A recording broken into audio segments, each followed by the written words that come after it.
सभी पत्रकार बंधुओं को नमस्कार। ये प्रेस वार्ता एक बड़े ही अहम बिंदु पे की जा रही है। 27 अक्टूबर का जो दिन है, ये एक ऐतिहासिक दिन है, क्योंकि इसी दिन जम्मू और कश्मीर का विलय भारत के साथ हुआ था। और जब इस दिन को याद किया जाता है तो ये भी याद करना अति आवश्यक है किस तरह से भारत के पहले प्रधानमंत्री स्वर्गीय जवाहरलाल नेहरू जी ने 5 ऐसी बड़ी गलतियां करी, भूल करी, जिसकी एक बड़ी कीमत हमारे देश को, देशवासियों को और जो कश्मीर के नागरिक हैं उनको चुकानी पड़ी। इस विषय पे भारत के कानून और न्याय मंत्री किरण रिजिजू जी ने भी प्रकाश डाला है और कुछ अहम मुद्दे उठाए हैं। और भारत श्री नरेंद्र मोदी जी के नेतृत्व में आज वो देश है जो बड़ी मजबूती से पूरे विश्व को दिशा दे रहा है। लेकिन एक लोकतंत्र मजबूत होते हुए भी आत्मचिंतन करता है, अपनी इतिहास में की गई भूलों से सीखता है। और यह प्रेस वार्ता इसलिए बहुत अहम है क्योंकि जवाहरलाल नेहरू जी की जो ये 5 भूल थी, इसको दबाए रखने का एक कुंठित प्रयास कांग्रेस पार्टी द्वारा किया गया, जिसमें झूठ फैलाया गया और सत्य को दबाया गया। जो सबसे बड़ी बात आज की प्रेस वार्ता की है कि कैसे कांग्रेस पार्टी द्वारा और स्वर्गीय जवाहरलाल नेहरू जी द्वारा अपनी निजी महत्वाकांक्षा को प्राथमिकता दी गई और देश हित को अनदेखा कर दिया गया। और इसका परिणाम क्या है? इसका परिणाम यह हुआ, जब कश्मीर के शासक राजा हरि सिंह वो चाहते थे कि जुलाई के आसपास, उन्होंने लिखा कि हम विलय चाहते हैं, इंस्ट्रूमेंट ऑफ एक्सेशन साइन करना चाहते हैं। और ये मैं बड़ी जिम्मेदारी से कहता हूं, नेहरू जी के खुद के शब्द हैं, शब्दशाह कोट कर दूंगा अंग्रेजी में। In Nehru's own words, the question of accession, quote, came up before us informally round about July or the middle of July. तो ये सवाल पूछा जाएगा कि जब ये जुलाई में बात आई तो अपनी निजी महत्वाकांक्षा को प्राथमिकता देते हुए किस तरह से उन्होंने राष्ट्रहित को दरकिनार कर दिया। और उनकी दोस्ती शेख अब्दुल्ला के साथ थी, हर कोई जानता है। दोस्ती ऐसी निभाई जिसकी वजह से आजाद भारत ने आक्रांता देखी पाकिस्तान द्वारा, द इन्वेजन बाय पाकिस्तान,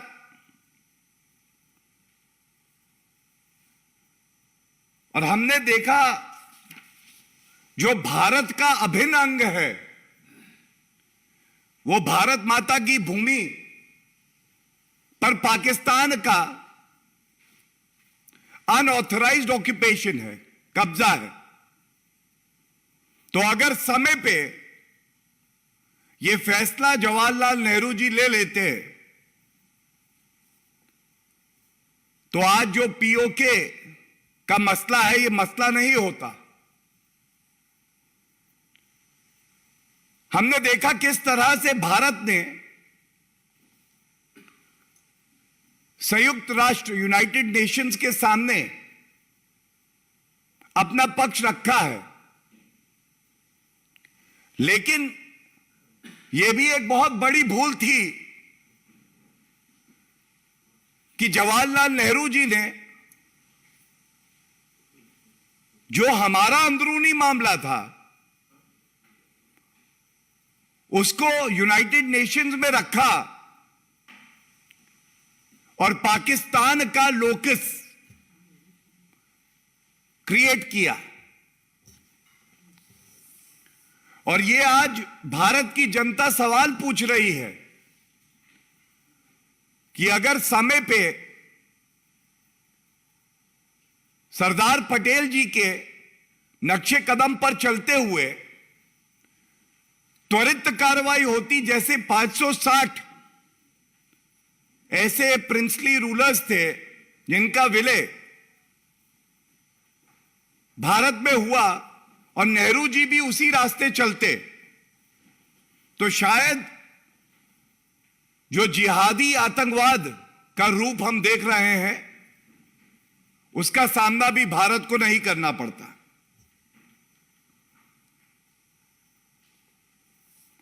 और कुछ माह पहले हमने देखा था किस तरह से जो सच्चाई थी जिसको पुनः कांग्रेस ने ही दबाने का प्रयास किया, हमारे कश्मीरी पंडित हिंदू भाई बहन जिस तरह से प्रताड़ित किए गए, उनके अपने घरों को छोड़कर कश्मीर को छोड़ना पड़ा, यह भी शायद ना होता। आज यह बात बार बार पूछी जाएगी कि ऐसा क्यों हुआ कि जवाहरलाल नेहरू जी ने अपनी दोस्ती निभाते हुए जब राजा हरि सिंह जी के साथ समझौता हो रहा था, इंस्ट्रूमेंट ऑफ एक्सेशन साइन हो रहा था,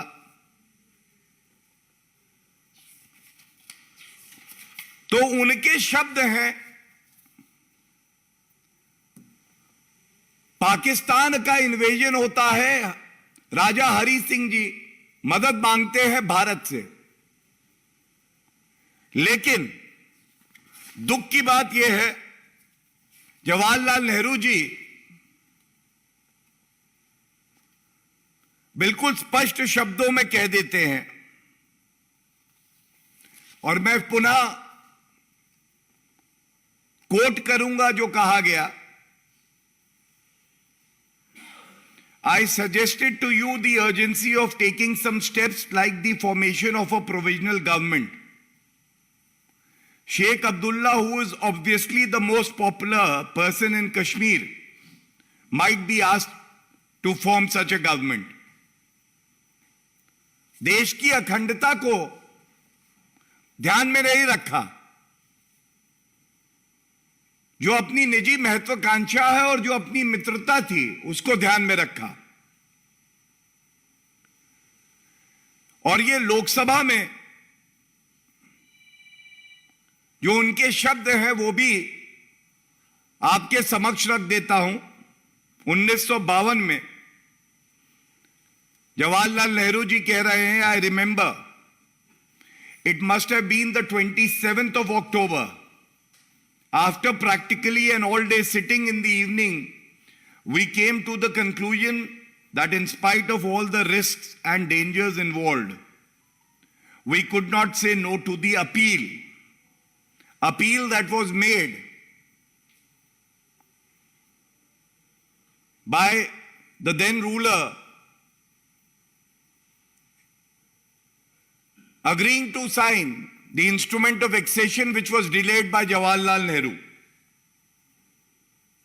और एक ऐतिहासिक भूल जो जवाहरलाल नेहरू ने करी, उस ऐतिहासिक भूल का सुधार, ऐतिहासिक सुधार किसी ने किया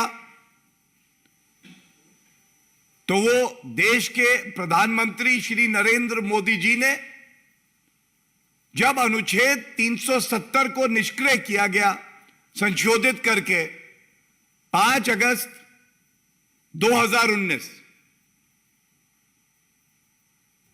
ये वही लोग हैं जो कहते थे आर्टिकल 370 एक स्पेशल टेम्पररी प्रोविजन है और घिसते घिसते घिस जाएगा, लेकिन सांप्रदायिक राजनीति करनी थी, तुष्टीकरण की राजनीति करनी थी, इसलिए इतनी हिम्मत नहीं जुटा पाए इस अस्थाई प्रोविजन को समाप्त कर सके। और आज सवाल यह पूछा जाना चाहिए, ये जितने इंस्ट्रूमेंट ऑफ एक्सेशन साइन हुए, ये सारे के सारे शब्दशाह एक जैसे थे। जो कश्मीर में इंस्ट्रूमेंट ऑफ एक्सेशन साइन हुआ, यह भी शब्दशाह वही था। फिर जब संविधान रचा गया तो जवाहरलाल नेहरू जी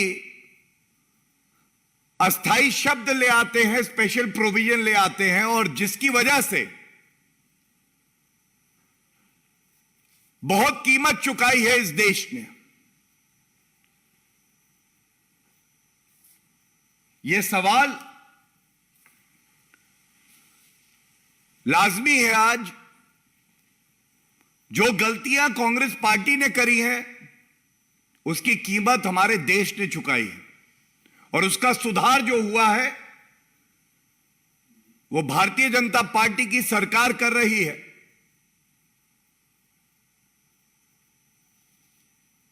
आज ये सारे सवाल जो पूछे गए हैं इस मंच से, ये जो एक्सेशन हुआ इसको आपने प्रोविजनल क्यों बताया, ये सवाल उठाया गया है। राजा हरि सिंह जी ने तो इसको प्रोविजनल नहीं बताया था, ये एक बहुत बड़ी भूल है। एक और भूल जो है जिसपे मैंने अभी प्रकाश डाला, जब ये हमारा अंदरूनी मामला था तो इसको यूएन क्यों ले जाया गया। और जो सबसे बड़ी बात है, ये जो सारी रियासतें थी इनका विलय भारत में हो रहा था इंडिपेंडेंस एक्ट के तहत। तो इंडिपेंडेंस एक्ट में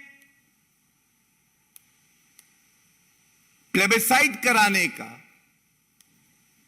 या अप्रूवल लेने का कोई प्रावधान नहीं था। यह उपज थी कांग्रेस पार्टी के नेतृत्व की, खासकर जवाहरलाल नेहरू की। और बड़ी जिम्मेदारी से मैं बताऊं, लौह पुरुष हम सब जिनका आदर करते हैं, सरदार पटेल, उनकी सहमति इसमें नहीं थी।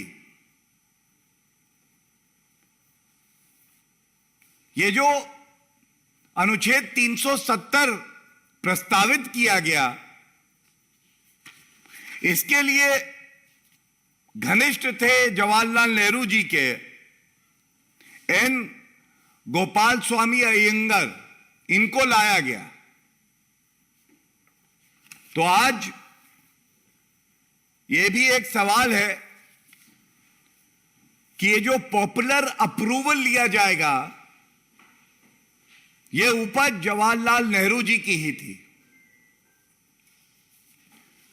और मैं केवल एक बात कह के अंत करूंगा, कांग्रेस अभी भी बदली नहीं है। जो बांटने की सोच है वो अभी भी वैसी ही है। जब अनुच्छेद 370 को संशोधित करने के लिए बिल लाया गया, याद आता है कि मंत्री अमित शाह जी ने कश्मीर के मुद्दे पे कहा, जान दे देंगे लेकिन 1 इंच भूमि नहीं देंगे। तब नेता सदन कांग्रेस पार्टी के अधीर रंजन चौधरी, उनका वक्तव्य मेरे हाथ में है, उन्होंने यह पूछा कि यह संशोधन आप कैसे ला रहे हैं। यह संशोधन इसलिए नहीं आ सकता है क्योंकि यह मामला संयुक्त राष्ट्र में लंबित है। यह साफ दर्शाता है कि अगर कोई प्रयास भारत को मजबूत करने के लिए किया जाएगा और संविधान के दायरे में रह के किया जाएगा, तो भी कांग्रेस पार्टी उसका विरोध इसलिए करती है क्योंकि उनको अपनी ओछी और घटिया राजनीति करनी होती है। आज के दिन ये सवाल पूछे जाने चाहिए, आत्मचिंतन होना चाहिए। और जिस कांग्रेस पार्टी ने यह ऐतिहासिक भूल करी, लाखों लाखों भारतीयों को कष्ट हुआ, वो विस्थापित हुए, लोगों की जानें गईं, आज कांग्रेस पार्टी को पूरे देश से माफी भी मांगनी चाहिए। बहुत बहुत धन्यवाद।